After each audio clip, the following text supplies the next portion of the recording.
We have to be very careful about what we say and what we put out there. I completely disagree. We have to be brave.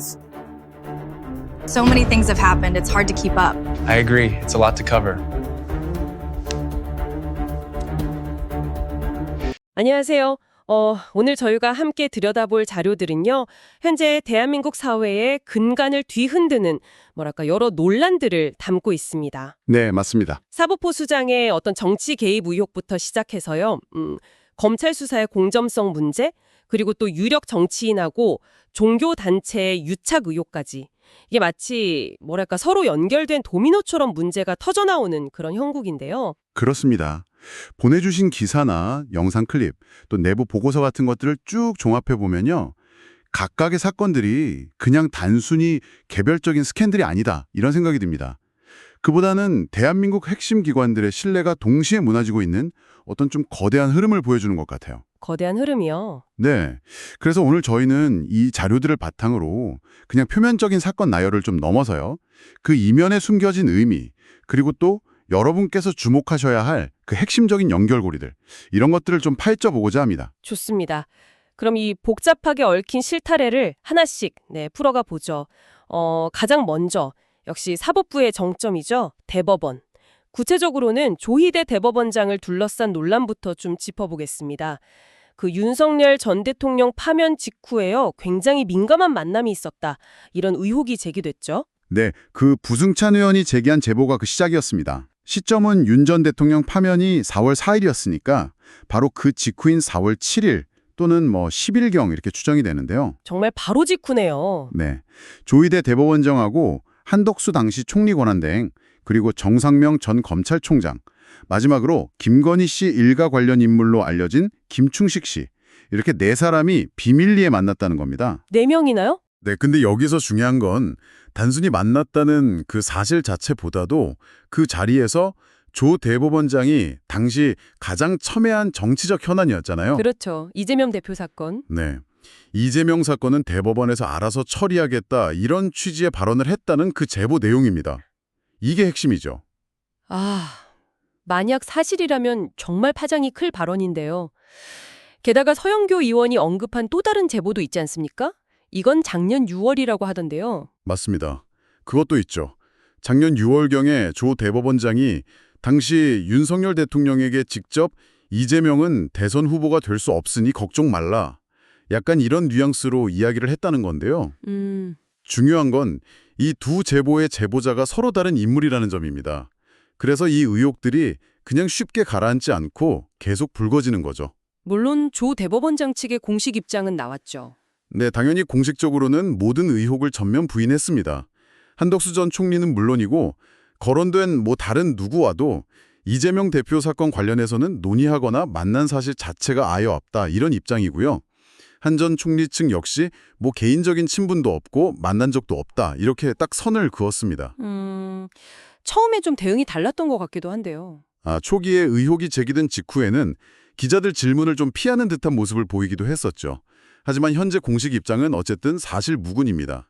하지만 이 의혹이 그냥 넘어갈 수 없는 이유는 만약에 이 제보 내용 중에 아주 일부라도 사실이라면 이건 사법부의 독립성이라는 우리 헌법적 가치가 그냥 근본적으로 훼손되는 사건이기 때문이죠. 그렇죠. 매우 심각한 문제죠. 특히 그 의혹이 제기된 시점하고 그 이후에 나온 대법원 결정 사이의 시간적 간격이 너무 짧다는 점, 이게 좀 논란을 키우는 것 같아요. 맞습니다. 그 부분이 상당히 이례적이라는 지적이 많습니다. 4월 초에 그 회동 의혹이 있었고 바로 다음 달인 5월 1일에 이재명 대표 사건이 대법원 전원합의체에서 굉장히 빠르게 유죄 취지로 파기환송됐거든요. 그러니까 하급심으로 돌려보내진 거죠. 전원합의체 결정이 그렇게 빨리 나오기도 하나요? 보통은 매우 신중하게 상당히 오랜 기간 심리하는 게 일반적입니다. 그런데 이 사건은 전원합의체에 회부된 지 단 이틀 만에 결론이 나왔습니다. 이틀 만에요? 네, 이 속도 때문에 이거 사실상 이재명 대표를 겨냥한 특별재판부 아니냐, 이런 비판까지 나왔었죠. 그리고 또 공교롭게도 그 파기환송 결정이 나온 바로 그날 한독수 당시 권한대행이 총리직을 사퇴하고 대선 출마를 선언했습니다. 같은 날이었군요. 네, 이 모든 일이 그냥 우연히 겹쳤다고 보기에는 좀 너무 극적이다, 이런 지적이 나오는 이유입니다. 이런 상황에 대해서 법원 내부에서도 좀 자성의 목소리가 나오고 있다는 점, 이것도 좀 주목해야 할 것 같습니다. 법원 노조 같은 경우엔 조희대 대법원장이 사법개혁의 대상이 되고 있다, 뭐 이런 강한 비판 성명까지 냈고요. 네, 심지어 송승용 부장판사 같은 현직 판사도 이례적으로 공개 비판에 나섰죠. 아, 현직 판사가요? 네, 이재명 대표 사건 판결에 대해서 유감을 표명해야 한다. 그리고 또 다른 판사들의 룸살롱 접대 의혹이라든지 징계 지연 문제, 이런 것들을 먼저 해결해야 한다. 이런 주장을 하면서 조 대법원장의 책임 있는 자세를 촉구했습니다. 이런 문제 해결 없이 내란 전담재판부 설치 같은 걸 논의하는 건 명분이 약하다는 지적이죠. 정치권에서는 그럼 어떻게 대응하고 있나요? 민주당에서는 특검 이야기도 나오는 것 같던데요. 네, 민주당은 현재 진행 중인 내란 관련 특검을 통해서 이 의혹까지 함께 수사해야 한다고 주장하고 있습니다. 하지만 특검 측은 현재로선 이게 좀 별건 수사에 해당하고 또 직권남용죄 적용도 법리적으로 쉽지 않다. 이러면서 좀 친중한 입장인 것으로 알려졌습니다. 직권남용죄 적용이 어렵군요. 네, 그 구성 요건 자체가 상당히 까다로워서 실제 유죄 판결을 받아내기가 상당히 어렵습니다. 하지만 설령 법적 처벌까지 가지 않더라도 만남 자체가 사실로 확인되고 거기서 부적절한 대화 정황이라도 드러난다면 그 자체만으로도 조 대법원장의 리더십은 물론이고 사법부 전체의 신뢰에 정말 치명적인 타격이 될 수밖에 없겠죠. 네, 사법부 신뢰가 이렇게 흔들리는 상황인데 또 보내주신 다른 자료들을 보면 검찰 수사에 대한 불신, 이것도 정말 극에 달한 것 같습니다. 특히 그 쌍방울 그룹 관련 수사 과정에서 불거진 이른바 연어 술 파티 의혹이요. 이건 정말 충격적인데 법무부 조사 결과가 나왔죠. 네, 이게 정말 뭐랄까 영화에서나 나올 법한 이야기인데 현실이 됐습니다. 법무부 교정본부에서 특별 점검을 했는데요. 그 결과 수원구치소 내에 있는 검찰 조사실에서요. 김성태 전 쌍방울 회장 같은 주요 피의자들에게 연어회나 소주 같은 외부 음식을 제공하고 사실상 진술을 서로 맞추기 위한 일종의 세미나 같은 걸 열었다. 이런 의혹이 상당 부분 사실로 확인됐습니다. 진술 조작 세미나요? 구치소 안에서요? 네, 심지어 술 냄새가 났다거나 검사님 이러시면 안 됩니다 하고 만류했다는 교도관들의 구체적인 진술까지 확보된 상황이라고 합니다. 와, 근데 이 사건은 이화영 전 경기도 평화부지사가 처음 폭로했을 때만 해도 검찰은 완전한 허위다 이러면서 굉장히 강력하게 부인하지 않았습니까? 그랬었죠. 심지어 이 전 부지사를 허위사실 유포 그리고 위증 혐의로 기소까지 했었는데요. 그렇죠. 기소까지 했었죠. 네, 결국 검찰의 기존 해명이 완전히 뒤집힌 셈이 된 겁니다. 이 의혹의 배경에는 잘 아시다시피 쌍방울 그룹의 대북 송금 사건 수사가 있습니다. 네. 당시 검찰이 이재명 대표를 겨냥해서 수사를 진행하면서 핵심 증인이라고 할 수 있는 김성태 전 회장이나 이화영 전 부지사, 이런 사람들의 진술을 검찰이 원하는 방향으로 유도하기 위해서 좀 무리한 수사를 벌인 것이 아니냐, 이런 비판이 사실 꾸준히 제기되어 왔었습니다. 특히 그 변호사비 대납 의혹 수사가 좀 잘 안 풀리면서 대북 송금 쪽으로 방향을 틀었다, 이런 분석도 있었고요. 맞습니다. 그 과정에서 이런 회유나 압박이 있었던 것 아니냐, 이런 분석이 이번 법무부 조사 결과로 더 힘을 얻게 된 거죠. 그럼 이 법무부 조사 결과로 인해서 검찰 수사의 정당성 자체가 완전히 뿌리째 흔들리게 된 거네요. 당장 이화영 전 부지사에 대한 위증 기소부터 문제가 될 수밖에 없을 테고. 그렇죠. 그 기소의 정당성부터 흔들리는 거죠. 이건 현재 진행 중인 이재명 대표 관련 재판은 물론이고 김용 씨나 정진상 씨 같은 다른 연루된 인물들의 재판에도 상당히 큰 영향을 미칠 수밖에 없겠는데요. 당연합니다.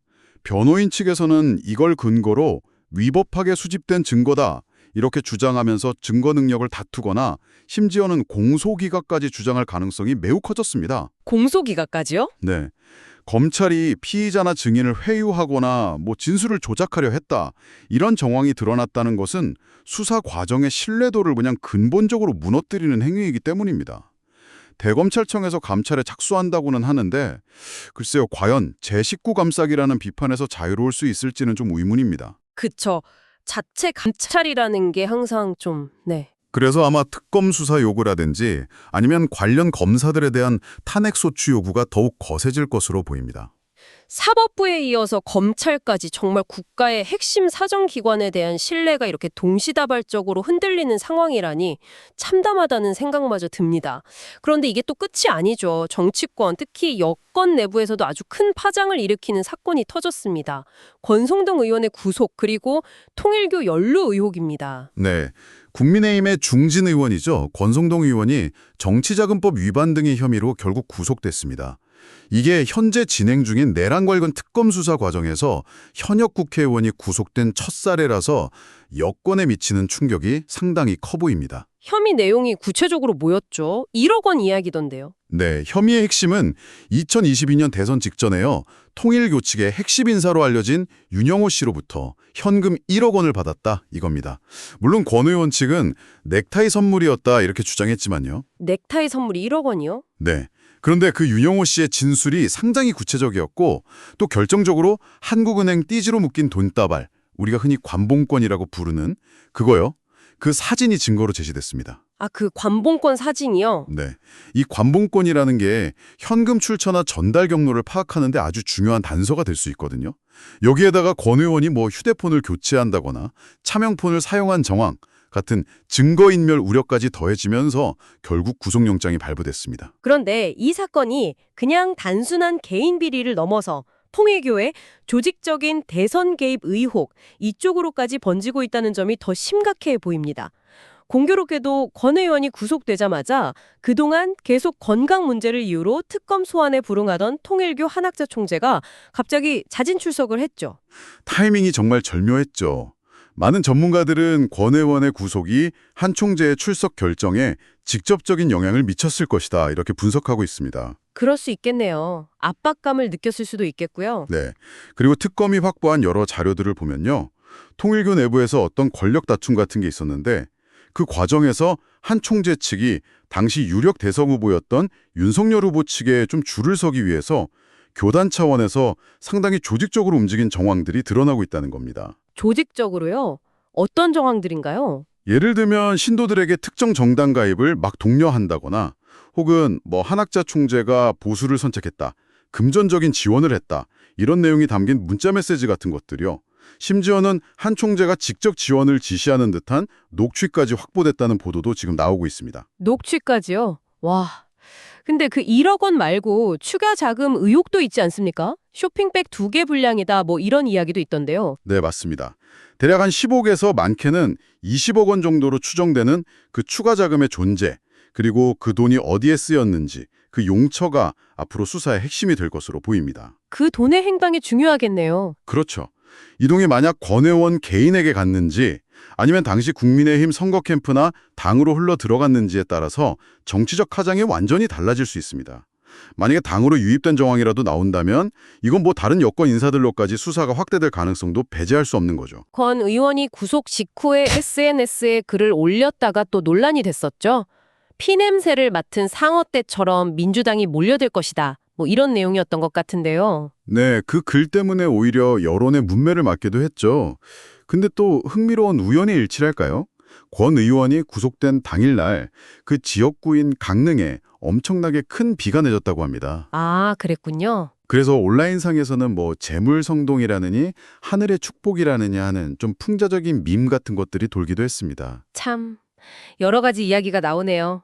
어쨌든 이 사건은 단순히 한 정치인의 금품수수 문제를 넘어서 특정 종교단체가 막대한 자금력을 바탕으로 선거에 개입하려고 했다는 의혹과 직접적으로 연결되어 있다는 점에서 우리 민주주의 시스템의 근간을 위협할 수도 있는 매우 심각한 사안으로 봐야 할 것 같습니다. 정말 사법부, 검찰, 정치권 할 것 없이 아주 총체적인 위기 상황이라는 생각이 드는데요.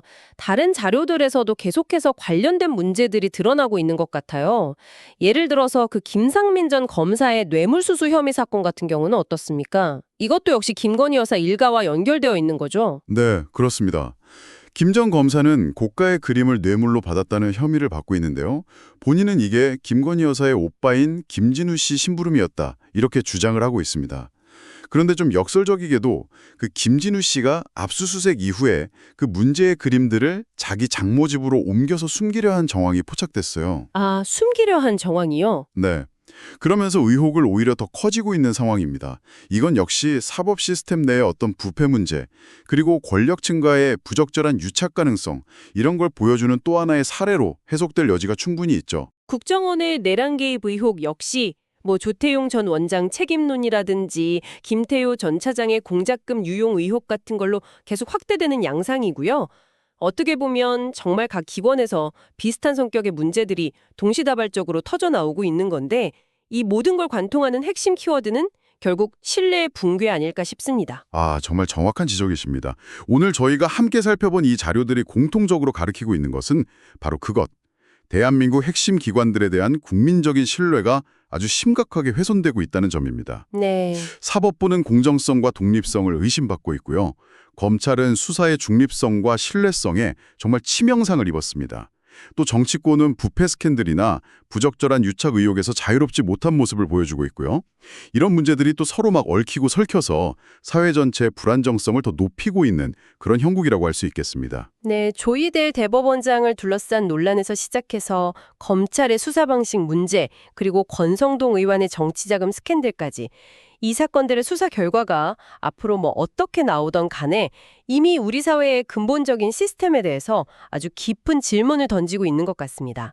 오늘 저희의 이야기가 이 복잡한 상황을 이해하시는데 조금이나마 좀 도움이 되었기를 바랍니다. 네, 마지막으로 당신께 한번 생각해볼 질문을 던지면서 마무리하고 싶은데요. 이렇게 사법부, 검찰, 정치권 등 여러 국가의 핵심 기관에서 동시에 신뢰의 위기가 터져나오는 이런 현상을 목도하면서 과연 우리 사회가 다시 건강성을 회복하고 또 책임성을 확보하기 위해서 지금 가장 시급하게 필요한 것은 무엇일까? 한 번쯤 깊이 고민해볼 문제가 아닐까 싶습니다. 네, 한번 곱씹어볼 만한 질문인 것 같습니다. 오늘 저희가 준비한 이야기는 여기까지입니다. 들어주셔서 감사합니다.